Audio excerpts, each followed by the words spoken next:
Bueno, en primer lugar agradecerle su visita aquí al centro con motivo del Día de Andalucía y de Euroescola, nuestra participación en este proyecto, en su 20ª edición, en este año 2014.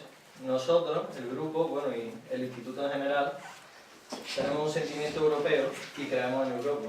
De ahí, pues la importancia que tenga para nosotros su visita hoy a nivel, pues bueno, de una persona bastante influyente, dada su larga carrera profesional en los distintos ámbitos, ya sea de manera laboral, personal y política.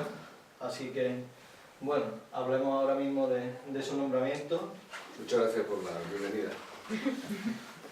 En primer lugar, ¿qué le ha movido a solicitar su nuevo cargo como secretario general del Consejo Económico y Social en Europa?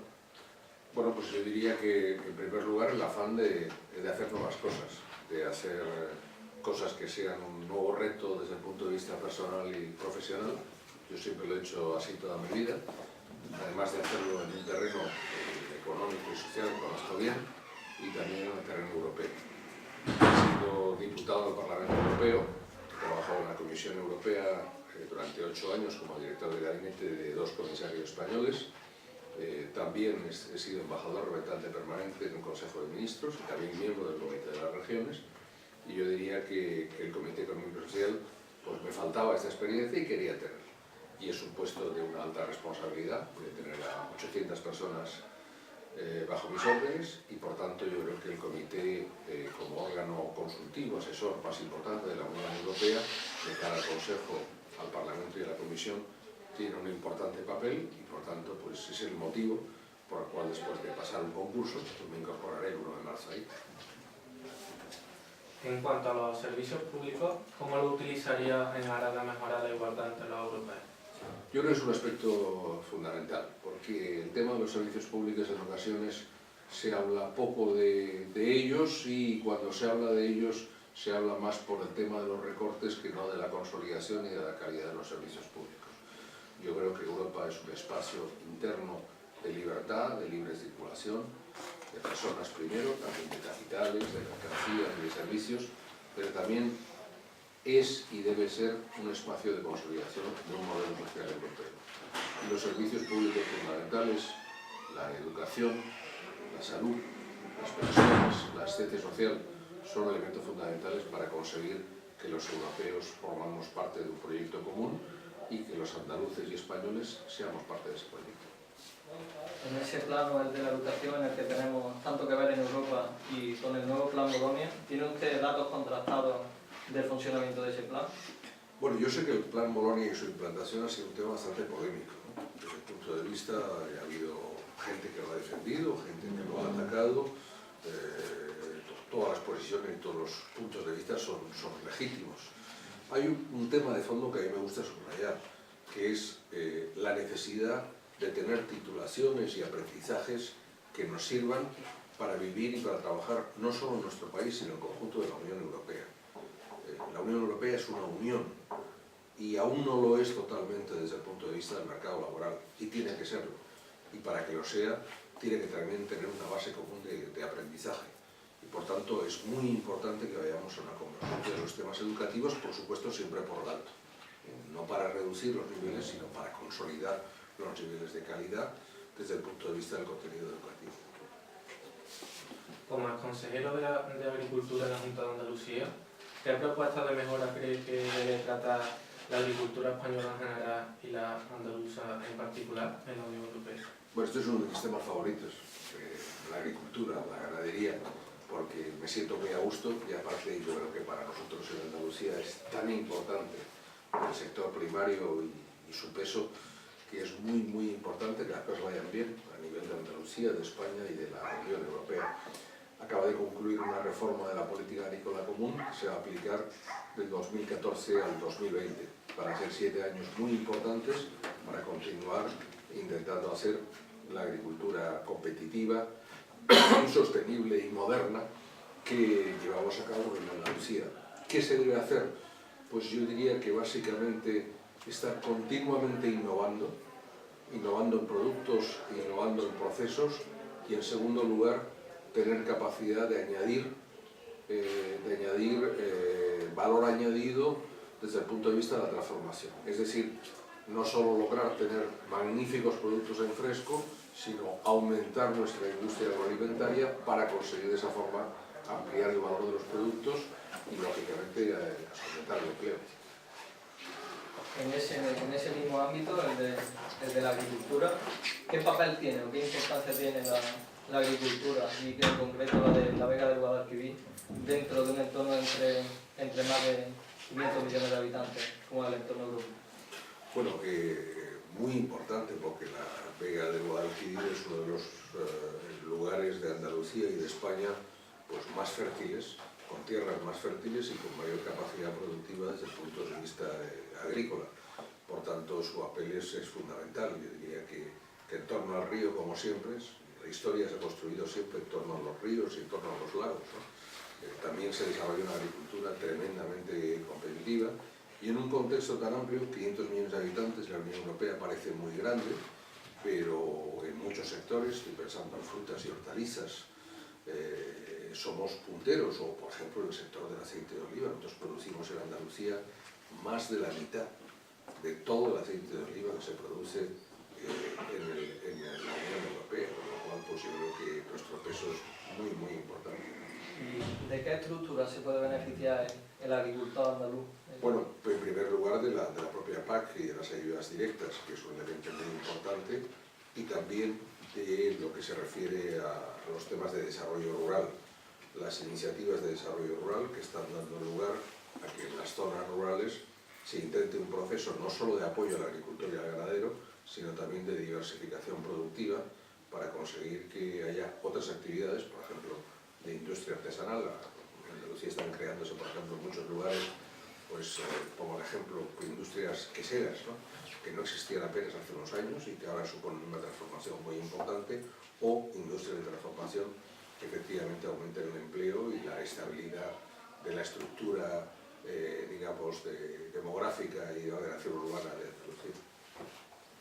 Para que la Unión Europea siga progresando, ¿a qué grandes retos se tiene que enfrentar? Eso es una gran pregunta. Es una gran pregunta y muy complicada de responder brevemente. Yo creo que primero continuar caminando. La Unión Europea es como el ciclista. Si no continúa pedaleando se cae. Y la historia de la Unión Europea de más de medio siglo es la historia de ir superando obstáculos y retos. Yo creo que siempre en el sentido de una mayor integración. Si miramos atrás es impresionante lo que se ha hecho, pero queda mucho por hacer. Desde el punto de vista político, yo creo que hay que aumentar la democracia europea, conseguir que la colaboración entre los parlamentos nacionales y el Parlamento Europeo sea más estrecha para que no haya huecos sin control democrático. En segundo lugar, desde el punto de vista económico, impulsar la actividad económica y la creación de empleo, con, por ejemplo, una nueva política industrial que sea a su vez sostenible medioambientalmente. Y finalmente, subrayando los aspectos sociales de los que antes hablábamos, es decir, Europa tiene que ser una fuente de seguridad y de garantía para los ciudadanos. Solo si la percibimos como un apoyo, yo creo que en el fondo todo el mundo se considerará un europeísta convencido y creerá que Europa, como yo creo que es una garantía para todos. Siendo Europa esa garantía para todos, ¿qué nivel de participación espera usted en los próximos comicios europeos? No lo sé, porque eso depende de cada ciudadano y de su decisión de ir o no a votar. Pero yo creo que tu pregunta es una excelente pregunta, porque yo creo que debería ir todo el mundo a votar si realmente todos fuéramos conscientes de lo que nos estamos jugando.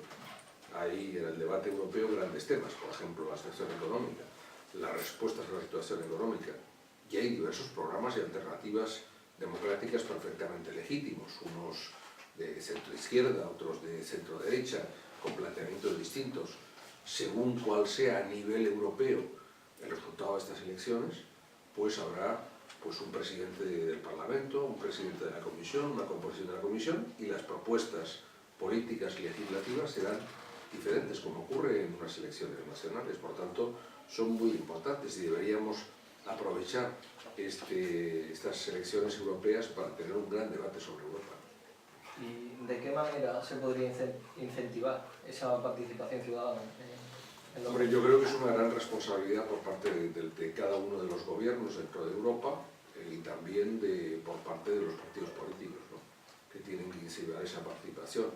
Yo creo que es muy importante que si como ciudadanos responsables que somos todos, que queremos no solo ejercer nuestros derechos, sino también nuestras obligaciones ciudadanas, yo creo que participar es en ese sentido un derecho y una obligación. Y también es muy importante, yo creo, que expresemos en voz alta lo que pensamos. En Europa siempre hemos sido, porque lo hemos unido siempre, democracia y Europa, ¿no?, muy europeístas. Ahora se dice que se es menos europeísta, yo creo que no, sino que se tiene un nivel de realismo más importante y de debate. Y yo creo que es muy importante que aprovechemos estas elecciones para hablar de Europa. Tras su flamante nombramiento como secretario general del Consejo Económico y Social de la Unión Europea, ¿cuáles serán sus funciones que tendrá que desarrollar? Bueno, más que flamante ha sido dificultoso, porque ha sido un proceso de selección complicado, ¿no?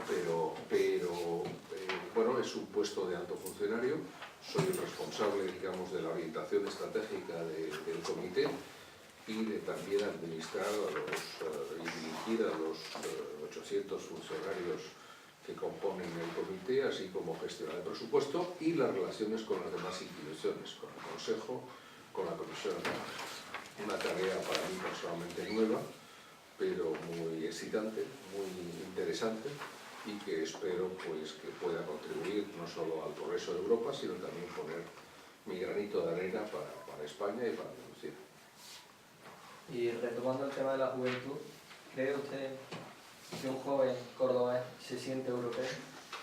Vamos a ver, yo no sé si se siente europeo o no, yo creo que debería sentirse europeo, porque un joven cordobés es andaluz, es español y es europeo.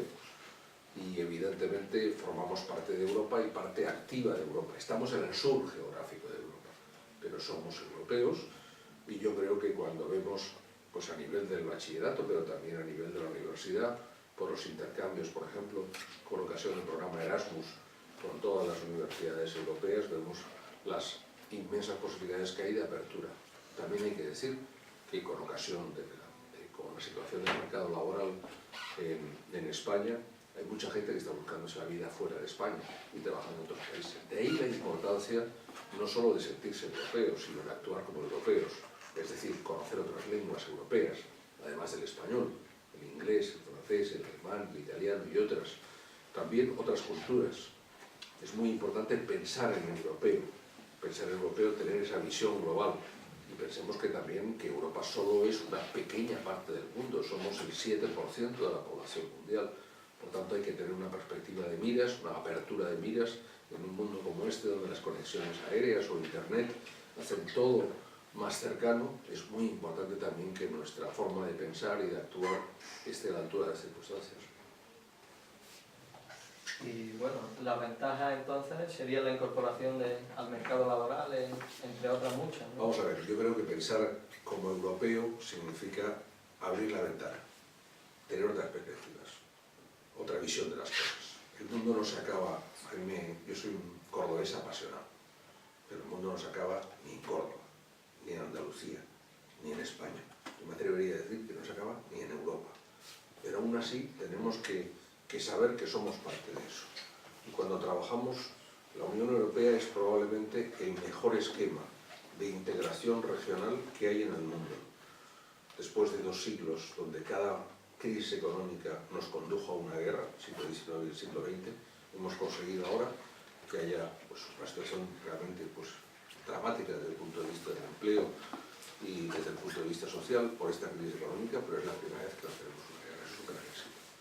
Yo creo que esa forma de pensar es buena desde el punto de vista individual y también desde el punto de vista colectivo. Por último, en el ámbito cultural, ¿cómo se podría reforzar la difusión de la cultura en todos sus ámbitos en el territorio de la Unión Europea? Yo creo que decía Jean Monnet, que fue uno de los grandes precursores y pensadores que dio origen precisamente con su concepto de la integración económica, de cómo construir la Unión Europea a base de la integración de los diversos sectores económicos, dice en sus memorias que si empezara de nuevo, empezaría por la cultura. Y es muy importante, por una razón muy sencilla. Somos ahora 28 Estados miembros, además de los miembros como España, con una diversidad cultural tan importante. Con esa diversidad cultural, ¿eso es un problema o es un patrimonio? En mi opinión es un patrimonio. Es un patrimonio y una riqueza. Y yo creo que esa riqueza tenemos que conocerla bien, tenemos que sacarle partido, tenemos que exhibirla y también conocerla de los demás. Una cosa que me parece muy importante en la cultura es conocer cómo viven y cómo piensan los demás. Cómo viven o cómo pensamos los andaluces es sin duda distinto como lo hacen otros españoles y también como lo hacen otros europeos. Que nos conozcan a nosotros, pero nosotros los conozcamos a ellos, me parece fundamental. Del norte al sur, del este al oeste, del oeste a este, todo eso es muy importante. Y por tanto la cultura es, yo diría, que el elemento que lo cohesiona y que lo pega todo. Y por tanto es muy importante. Por tanto, lengua y cultura son vehículos, son puentes, son instrumentos fundamentales de cara a nuestra expresión y a nuestra vida en común. Cuando en el Parlamento Europeo, en la Comisión o el Consejo, se efectúa la interpretación de las 28, de las 24 lenguas oficiales, es un proceso muy complicado, pero aún así nos entendemos. Parece para algunos una torre de Babel y en cambio nos entendemos y nos comunicamos. Eso es fundamental. Y yo creo que tenemos que tener esa comprensión hacia el otro dentro de Europa y también hacia el otro fuera de Europa. Muchísimas gracias por su aportación a nuestro equipo y al proyecto Euroscola. Les deseamos muchísimos éxitos en su nuevo rol dentro de la Unión Europea, desde la certeza de que redundarán muy positivamente en la sociedad española y andaluza. Bueno, os agradezco mucho el que me hayáis hecho esta entrevista, esa oportunidad de responder a vuestras preguntas dentro del programa de Euroscola. Yo os deseo lo mejor porque he visto lo que he visto hoy desde vuestro nivel de la preparación y del interés con el que ha llegado. En mi opinión personal, sois merecedores del mejor reconocimiento como este magnífico equipo que componéis en este instituto. Muchas gracias. Gracias.